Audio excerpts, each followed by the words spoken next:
Assalamualaikum warahmatullahi wabarakatuh. Perkenalkan, saya Sofi Muri Dewi dari kelompok Koas A 2019-3. Pada kesempatan kali ini, saya akan mempresentasikan laporan koasistensi diagnosa laboratorik dengan studi kasus infeksi Mycobacterium bovis dan Hepatozoon felis pada kucing domestik atau Felis domesticus. Untuk skenario riwayat kasusnya, jenis hewan kucing jantan domestik berumur 3 tahun dengan anamnesa, kucing tidak dikandangkan dan bebas berkeliaran di luar ruangan, kemudian diberi pakan cat food dan daging mentah, belum pernah diberi vaksin dan obat cacing, lalu gejala klinis sudah muncul sejak seminggu yang lalu dan belum diberi pengobatan. Gejala klinis yang muncul antara lain demam, nafsu makan menurun, lesu, penurunan berat badan, pembengkakan perut, takikardi, adanya lesi terbuka pada ekstremitas, serta pembengkakan limfonodus submandibular. Berdasarkan gejala klinis dilakukan studi kasus patologi anatomi dan ditemukan adanya beberapa perubahan pada organ. Yang pertama pada organ pulmo. Pada organ pulmo di sini secara makroskopik ditemukan adanya nodul yang berwarna putih kekuningan disertai adanya sedikit lemak yang tersebar di seluruh permukaan pulmo dengan ukuran antara 3-5 mm akibat proses inflamasi. Lalu secara mikroskopik di sini juga ditemukan beberapa daerah. Yang pertama pada daerah A ini merupakan daerah pusat nekrosis di mana ada nekrosis caseosa yang merupakan salah satu nekrosis dengan lesi menciri pada penyakit tuberkulosis. Untuk perubahan mikroskopisnya, dia membentuk massa bergranulasi halus yang berwarna keabu-abuan dan dikelilingi jaringan granulasi epiteloid dan limfosit serta neutrofil. Kemudian pada daerah B, ini merupakan daerah radang infiltrasi limfosit. Kemudian pada daerah C merupakan proliferasi jaringan ikat. Selanjutnya ditemukan perubahan organ pada limfonodus mesenterica. Secara makroskopik, di limfonodus mesenterica ini terjadi limfadenitis yang bersifat difus. Jadi adanya pembengkakan pada limfonodus mesenterica. Kemudian, secara mikroskopik, pada limfonodus mesenterica juga ditemukan adanya nekrosis yang menandakan adanya inflamasi pada organ tersebut. Selanjutnya, pada organ ginjal ini juga terdapat perubahan makroskopis. Di sini pada permukaan ginjal ditemukan adanya nodul putih atau kekuningan yang menunjukkan granulomatosa multifokal.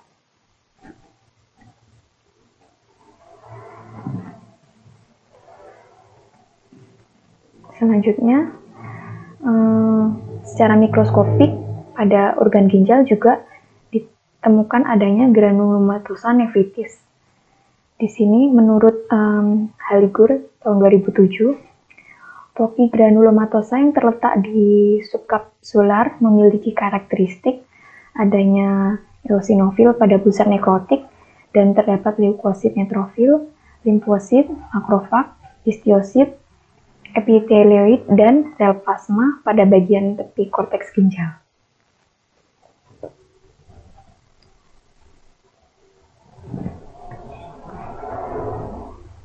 Lalu untuk kesimpulan dari studi kasus patologi, berdasarkan studi kasus patologi, kucing mengalami pneumonia granulomatosa multifokal pada pulmo, kemudian limfadenitis diffuse pada limfonodus mesenterica, dan radang granulomatosa multifokal pada ginjal.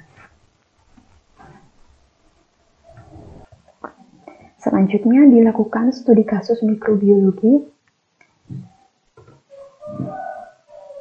Untuk pemeriksaan mikrobiologi ini tujuannya adalah untuk isolasi dan identifikasi koloni Mycobacterium bovis menggunakan spesimen bisa dari swab leleran mukosa hidung, saliva, atau dari swab lesi kulit. Untuk spesies patogen dari Mycobacteria ini dapat dibedakan koloninya menggunakan teknik kultur bakteri dengan media berbasis telur. Salah satunya adalah Lowenstein-Jansen. Media Lowenstein-Jansen ini berwarna kehijauan karena mengandung malasid green dan gliserol yang berfungsi untuk menghambat kontaminan lain sehingga koloni Mycobacteria dapat tumbuh pada media. Akan tetapi, gliserol menghambat pertumbuhan Mycobacterium bovis sehingga isolasi Mycobacterium bovis pada media Lowenstein-Jansen harus menggunakan pirufat tanpa gliserol. Nah, untuk penanamannya setelah bakteri ditanam pada media, nanti dilakukan inkubasi pada suhu 37 derajat dan diamati hasil kulturnya setiap minggu selama 8 interval. Kemudian akan terbentuk koloni bakteri dengan ciri khas memiliki permukaan yang halus dan berwarna putih pudar seperti ini.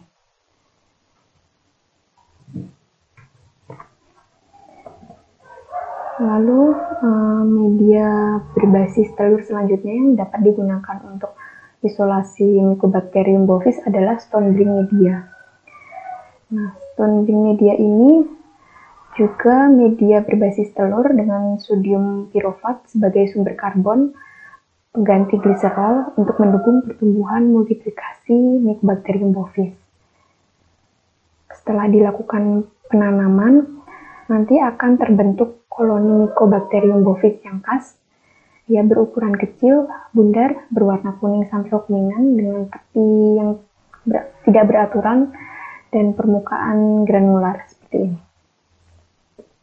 Akan tetapi untuk media stone bring media ini pertumbuhannya lebih lama daripada menggunakan Lowenstein-Jansen, yaitu kira-kira 90 hari baru bisa diamati koloninya. Untuk media selanjutnya adalah media agar Middlebrook 7H11. Pada media ini merupakan media yang dapat digunakan untuk isolasi Mycobacterium dengan berbasis agar. Untuk caranya, media ini setelah dilakukan penanaman bakteri, kemudian media diinkubasi dalam atmosfer CO2 pada suhu 35-37 derajat Celcius dan terlindungi dari cahaya selama 1 minggu dengan tutup longgar untuk memungkinkan sirkulasi CO2 untuk inisiasi pertumbuhan. Setelah itu, maka akan terjadi koloni Mycobacterium bovis dengan ciri berwarna putih, tipis, kasar, dan rata dengan gundukan pusat. Seperti ini. Selanjutnya, untuk mengkonfirmasi bakteri tahan asam, dilakukan pewarnaan bakteri dengan metode pewarnaan Ziehl-Neelsen. Setelah dilakukan pengecatan dengan Ziehl-Neelsen, bakteri Mycobacterium akan terlihat berwarna merah, yang menandakan bahwa bakteri tersebut merupakan bakteri tahan asam.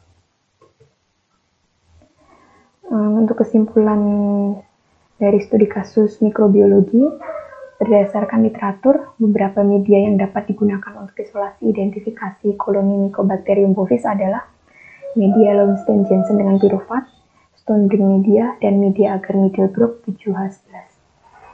Untuk pengecatan dengan metode Ziehl-Neelsen digunakan untuk konfirmasi bakteri tahan asam. Lalu selanjutnya dilakukan studi kasus parasitologi. Untuk pemeriksaan parasitologi, sampel pemeriksaannya ada dari bulu, kulit, feses, kerokan usus, iniesta, hepar, dan ginjal. Berdasarkan hasil pemeriksaan, terdapat hasil positif pada pemeriksaan ektoparasit, yaitu ditemukan adanya Ripicephalus sanguineus, dan pada preparat apus darah ditemukan adanya Hepatozoon felis.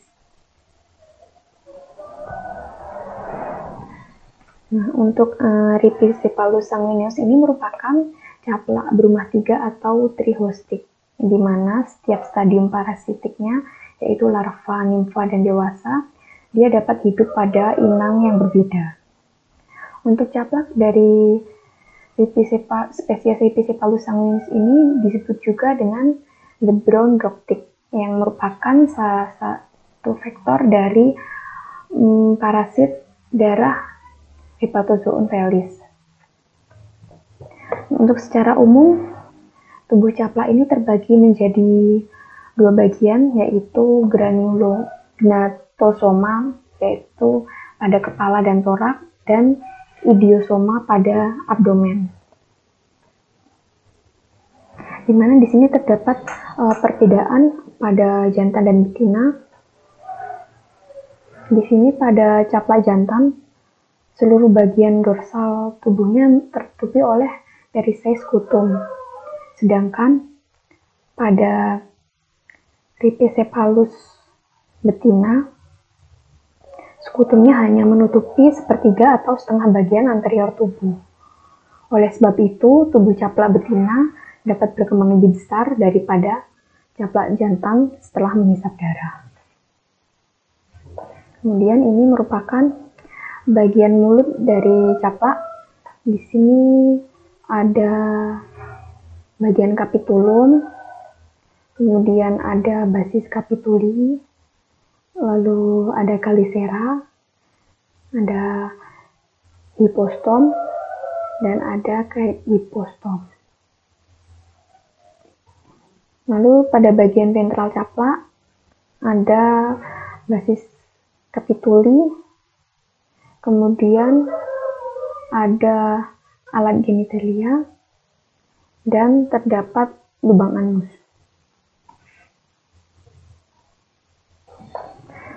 Lalu pada pemeriksaan apus darah ditemukan adanya gamon hepatozoon pada monosit kucing. Menurut Barnett tahun 2013, bentuk parasit yang telah ditemukan pada kucing adalah gamon intraseluler pada neutrofil dan monosit dalam apusan darah, dan meron pada beberapa jaringan. Menurut Lioret, rute penularan Hepatozoon felis ini belum sepenuhnya dijelaskan, tetapi pada kucing yang aktif melakukan kegiatan di luar ruangan menunjukkan penularan oleh beberapa faktor seperti kutu, tungau, atau predasi spesies lain.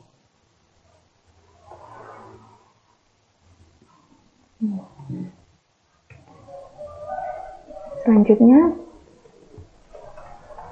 di sini pada otot jantung ditemukan adanya tahap awal meron Hepatozoon felis. Menurut Bennett tahun 2013, meron Hepatozoon felis berbentuk bulat dengan panjang rata-rata 39 mikrometer dan dikelilingi oleh membran tebal yang memisahkannya dengan jaringan di sekitarnya.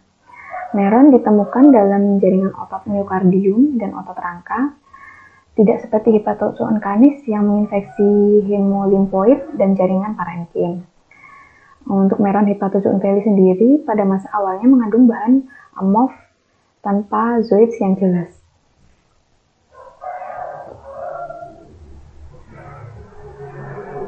Kemudian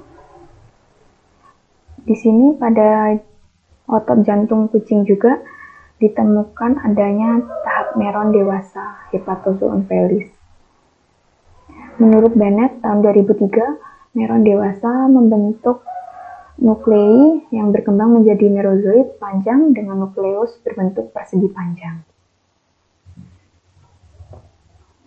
Untuk kesimpulan dari studi kasus parasitologi, berdasarkan literatur pada kucing terdapat infestasi caplak Ripicephalus sanguineus dan terinfeksi Hepatozoon felis yang ditandai dengan adanya gamon hepatozoon pada monosit dan tahapan meron pada otot jantung kucing. Studi kasus patologi klinik.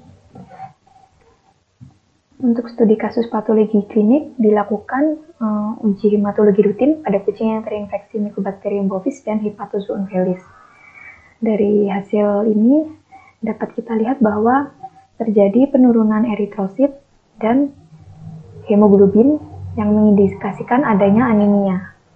Untuk klasifikasi anemia sendiri dapat dilihat dari nilai MCV dan MCHC. Berdasarkan data ini, dapat kita lihat bahwa terjadi penurunan eritrosit, akan tetapi nilai MCV dan MCHC-nya normal, sehingga anemia ini diklasifikasikan ke dalam anemia normositik normokromik.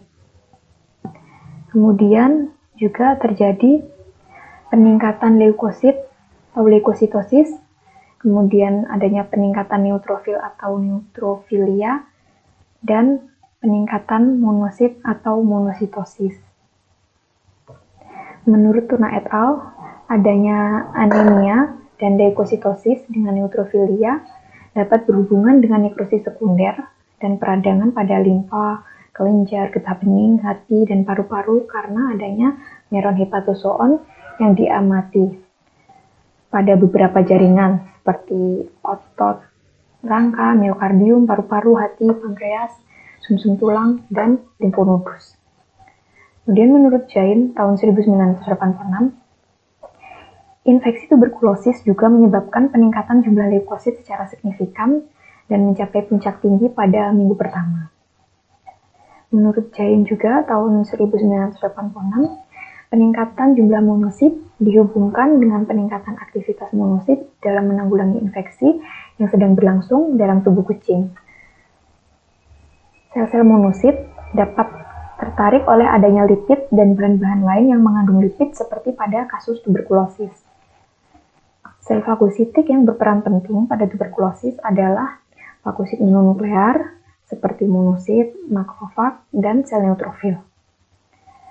Adanya penyakit kronis yang membutuhkan proses penyingkiran sel-sel yang rusak atau mati seperti adanya radang granulomatosa juga akan memperlihatkan gambaran monositosis.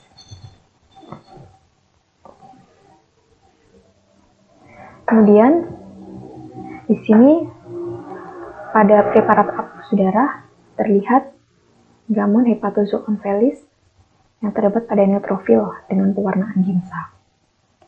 Menurut Dweck et al., gamon yang terdapat dalam neutrofil berbentuk bulat memanjang, berukuran sekitar 5-10 mikrometer, dan terdapat inti di tengah seperti noda berwarna merah akibat pewarnaan ginsang. Untuk kesimpulan studi kasus patologi klinik, berdasarkan literatur, pemeriksaan darah rutin pada kucing yang terinfeksi Mycobacterium bovis dan Hepatozoon felis, kucing mengalami anemia normositik normokromik, leukositosis, neutrofilia, dan monositosis.